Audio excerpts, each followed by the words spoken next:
Okay, so I think I'm live. Yep, looks like I'm live now. So, morning everyone, it's Nicola Cairncross. I know it's not Friday lunchtime, but Wednesday morning, in fact. So I'm running a bit behind on this week's one. So welcome to What's Worked, What Hasn't, and What's Changing, my weekly review of what I've been up to, which I hope will become incredibly interesting and informative for you if you're thinking about creating content for your business. And I've got a wide range of content. I've got a couple of podcasts. I've got a blog. I've got a second blog where the first podcast is hosted. So, yeah, I do quite a lot of stuff. I produce 3 blog posts a week for my ideal client. I share my podcasts, and I also do this live stream, which I'm hoping to become more regular. Every week I have to go through a little, what's the word I'm looking for? A little good stiff talking to myself about this live stream. Because I think, oh God, am I sharing too much? Is it not very professional looking and all that rubbish? But I continue attracting clients, and I'm going to talk a bit about that through it. So I'm going to just crack on. What worked this week for me? It's been a brilliant week, actually. New podcast is taking off. We've got a podcast called Make It Make Sense, and this was someone I did a bit of work for, and we got on really well. We knew each other a bit beforehand, but the working together really went so well that we didn't want to sort of stop chatting afterwards. So we decided to have a weekly show called Make It Make Sense. Now, this is not for the faint-hearted. It's very much us discussing what's going on in the world with, honesty about how it's affecting us in various ways. So if you enjoy that kind of stuff, and we also do talk about business and marketing, because both of us are entrepreneurs and business people, and Matthew's starting to come more up to speed because he wants to market his what's it called? It's called a self-catering cottage in the wilds of Cumbria, and it's absolutely beautiful. I have to tell you, it's called thegale.co.uk. So go and have a look if you're thinking of going to Cumbria.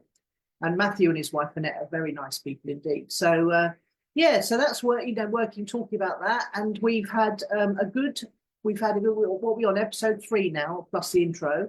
And for the first couple of episodes, I ran some Google ads to it, because you can get incredibly cheap Google ads to videos.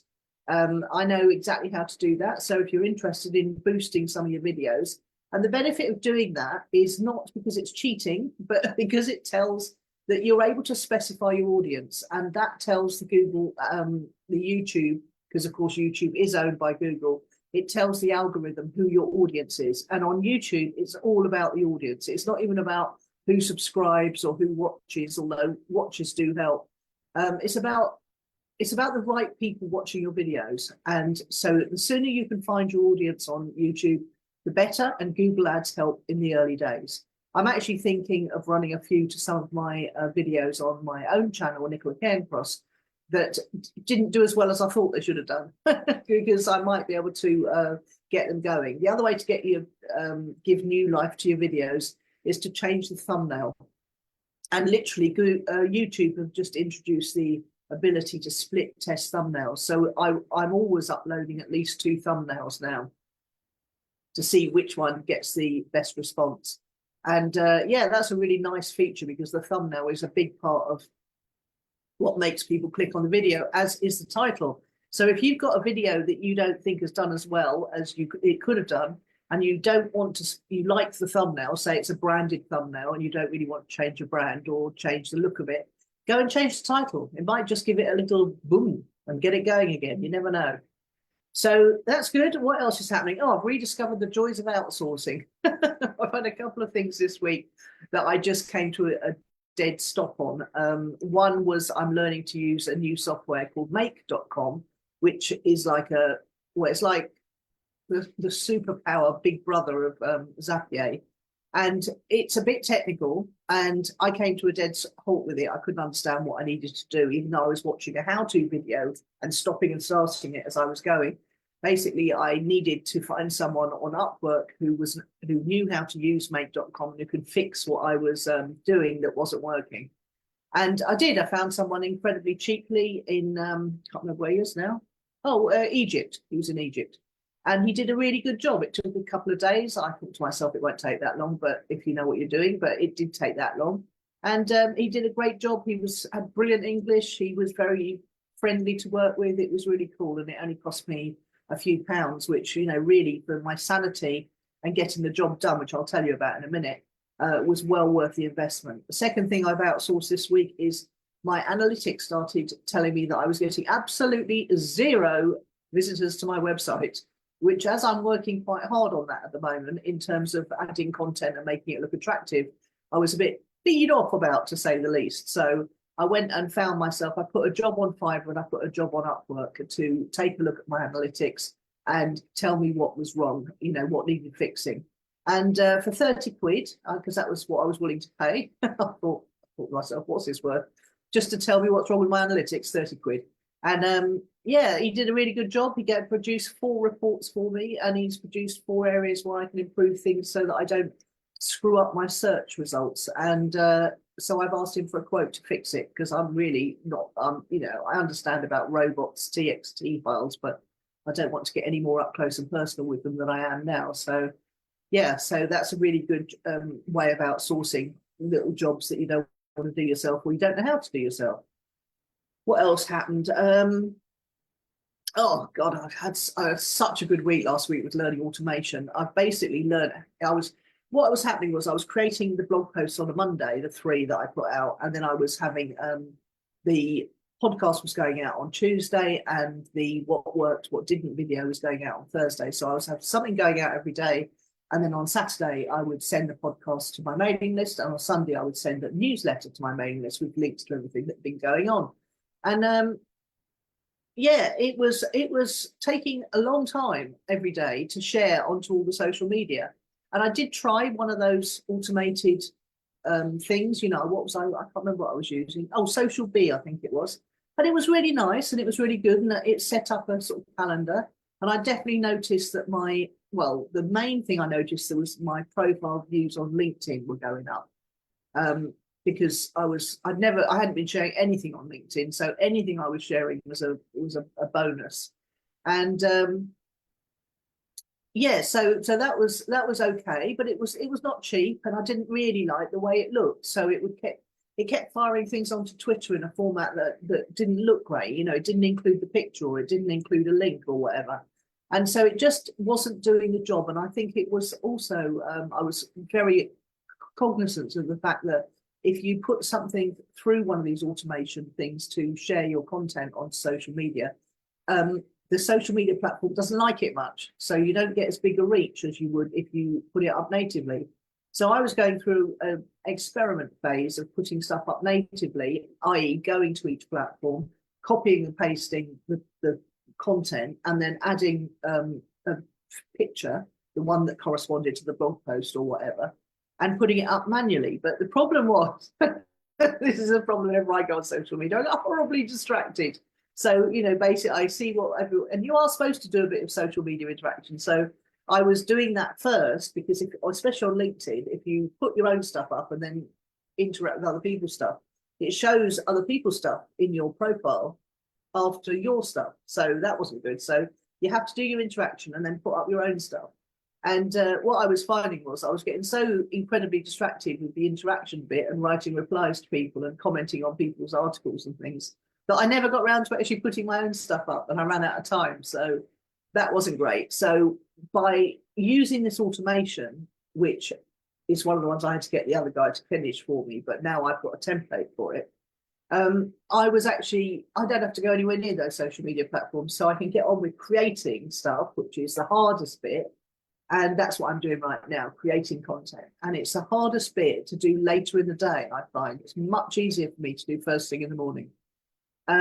So yeah, it's costing me a cent a day to run all my social media onto all the platforms that I want it to go onto, which is just really unbelievable and brilliant. What else happened? Oh yeah, the other thing was I watched, I'm really into AI at the moment, finding out what it could do for my business. In fact, I'm so much into it that I sat and asked ChatGPT the other day what else it could do for me.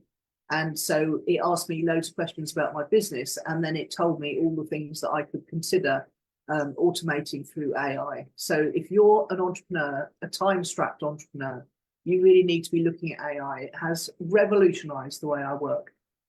And I'm not guessing it to write books for me or anything like that, because I think you can tell when you read something whether it's AI generated or not. But what I am doing is getting it to generate structures for me so that I can. I've always said that creativity works better with a bit of structure. For example, mind mapping. That's a brilliant structure for creative people. I always liken it to, the New York skyscrapers that always go up, and they go up with steel frames on them. And then the guys that work on them, who generally were North American Indians, apparently, because they didn't have any fear of heights, they would actually attach like a rope, and they would swing out around the structures, the steel structures, to get the work done. And they'd run along the beams and things like that. So I always think of creativity needing a little bit of structure, just like steel beams on those skyscrapers. But then the creativity comes when you're swinging out and you're taking leaps and you're doing daring stunts and things like that. So that's how I think of it. So I get AI to give me structures. For example, I had a new client inquiry this week, and it's a really exciting lady with a business that she's proved the concept on, and now she wants to take it online. And I'm absolutely the right person to work with, because I can take all the online business side and the marketing strategy offer, obviously talking to her at the same time, and she can go out and do the PR and marketing, which is the bit she's really good at. So, but she didn't come from my content creation, and I've been sitting thinking about that all week, because most of the smaller clients, and I don't mean that in a derogatory way at all, most of the smaller business people I work with they come through my content, and they come to the website and they see that there's a mentoring option and they can work with me, and there's 3 different ways to do that. But the bigger, sort of more spectacular clients, if you like, in that they tend to get much bigger results because they've got more established businesses. And that's what I mean when I say bigger. I just mean they've got bigger businesses that are more established. They come from referrals. And I was thinking about the people that have come like that and how they've come through referrals. And I think the referrals have come from people who watch what I do online. They might not necessarily be customers themselves or even ever become customers, but they are reading my blog posts, or they're listening to the podcast, or they're watching the videos, whether that's just out of curiosity or whether they just like my sparkling personality and wit, I don't know. Or whether they've just been around since the dawn of time when I started online very early, and perhaps they picked up on me, and they just sort of, I don't know. I've got no idea. Why do people like Roy and Chris follow me? I've got no idea. You can tell me, boys. You can tell me. So did I get distracted? Yes, I did. So okay. So my clients are the biggest, more spectacular clients aren't coming from watching my content creation, but the people who refer clients to me are. So that's quite an important realization. So it means that I have to structure my content so that the people who refer know who I work with, who I work best with, who I get best results for. That's got to be very obvious in my content. I've not got to structure my content so much for people who are not ever going to become clients, but who enjoy the entertainment factor. Although obviously I've got to carry on being entertaining, or nobody will watch. I'm tying myself up in knots here. You can see where my thought processes are going though, can't you? Something to mull on for the rest of the week. Okay, what else happened? Oh, so the new client inquiry, that was interesting, because I really hate writing proposals, and each one has to be different. It has to be tailored to the client. But actually the process I go through with each new client is often very similar, initially in the early days. So I've now created, with the help of ChatGPT, a template where I just go in and say, I need to do a new proposal. It asks me about the potential new customer, and it will produce a proposal for me based on everything I've told it about the customer. And if I've specified that anything's going to be different to my usual proposal. So that's the kind of thing that ChatGPT and AI generally can help you with. So do think about any repetitive task you're doing in your business. You need to be thinking about outsourcing it, or you need to be thinking about getting AI to help you with it, because it really will boost your productivity dramatically. One more good thing that happened this week: I went out for lunch last Tuesday. A mate of mine rang me up. He lives a little bit further away than, we weren't just sort of pop around the corner for a beer. And he said, so-and-so's coming down, who's another friend of ours. It was Tuesday afternoon. The sun was shining, most unusual, very grey day today. And do you want to come up? So I jumped in the car. I said, I'll be there. I jumped in the car and I went up there and we went out to the pub for lunch. We sat in his glorious garden for the rest of the afternoon. And just one of the things he said to me not only gave me an idea, but it challenged my thinking on something. And I went home and I thought about it overnight, and it shifted something in my outlook, and I took action immediately. Basically, I've got a very active Facebook group, and I've never, in 8 years, I've never made one single penny from it. But it's growing at the rate of sort of 50 people a day at the moment. And I thought I've got to be able to monetize this somehow, or get clients for my main business from it. And so what he said was, you should be selling advertising to, he said, do businesses advertise in that group? I said, yes, they do. He said, you should be selling advertising in that group. Even if it's only a tiny, tiny amount, you need to be making some money from it. Otherwise, what's the point? I said, well, I do it for love, really. And he said, well, love's all right, but you can't eat love, can you? So I thought, okay. And the other thing was, he said, at least how many out of those people that are coming to that group, how many of them are British? I said, well, a lot, because a lot of people go to this place that are British. And he said, and how many of those people have got businesses? And I said, well, possibly about 20% of them, 30%. And he said, well, all of those are potential future customers, and you should be capturing them and building a relationship with them over and above the relationship you have in a group with them. So I just went away and I thought, okay, there must be software that helps you. If someone gives you their email address voluntarily to get into the group, there must be then a way of putting them into your customer relationship management and finding out if they're ever likely to need your help in any way, if they've got a business, for example. And so that's what I set up last week, and it's working great. I put up a rate card, which ChatGPT helped me write, and told me what I needed to have in it. And so I'm now directing all the people who advertise regularly in that group for free and have done for 8 years to a very, very inexpensive advertising rate card. Basically, for the cost of a cup of Nescafe Frappe, which is what everyone drinks in Greece, you can advertise in front and get in front of 5,500 active users. So only fair, I thought. And so that was good. Going to lunch might make me money, which is always good with me. What didn't work? Analytics suddenly told me I wasn't getting any traffic to my website, sparking a complete panic. Now, I'm not very techie with analytics. I've put analytics 4 on my website, which you need to if you haven't. But basically, I don't know really much of the techie side of things. My sister is much better at that than I am. But and also, you can't exclude your own traffic yourself. You can't exclude yourself from analytics 4, which is really bloody annoying. So anyway, I went and found this chap who is helping me with it, and he produced these reports which told me that there's something going wrong with duplicate file names or tags or categories or something. I don't know what I've done. And it's just not the kind of thing that's my skill set. So I'm paying him to help out with that. What didn't work this week? Well, the stock market crashed rather badly, didn't it? The crypto market crashed rather badly. Gold, silver, and Bitcoin are coming back strongly. Everybody is wondering what happened. Well, what happened has been the financial crash that everyone's been predicting in the know since 2020. In fact, a lot of people, myself included, think that 2020 was engineered because there was a big financial crash imminent in 2019-20, and they just managed to avoid it by slowing down the velocity of money by locking everybody up in their houses. So it's the Japanese banks that have sparked this one, but everybody knew something was going to spark it. And basically, you need to go and watch Mike Maloney's Hidden Secrets of Money if you don't know what I'm talking about.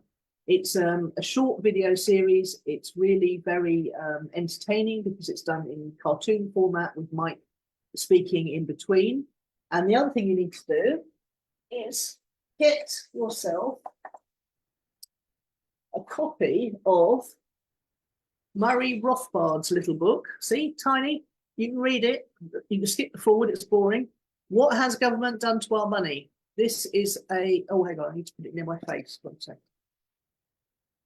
Hopefully you can see that now. What has government done to our money? Now, if you go to the Mises Institute, MISES, Institute online, they will send you a free copy of this book, or you can download the PDF immediately if you can't wait for the actual paperback. but I would recommend you get the paperback. And I've got several, so I'm going to start giving them away to people. And with it, they've sent me a free copy of How Inflation Destroys Civilization. And hopefully you can see that. And that is a tiny little pamphlet. I mean, I read it in 10 minutes. I mean, I know about inflation. I know what it really is. Okay.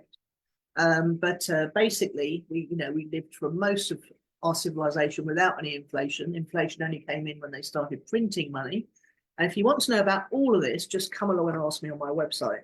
But yeah, you get free copies of the book from the Mises Institute by Murray Rothbard, and it's popularly thought to be one of the best books on what's going on in our financial system for the last 150 odd years.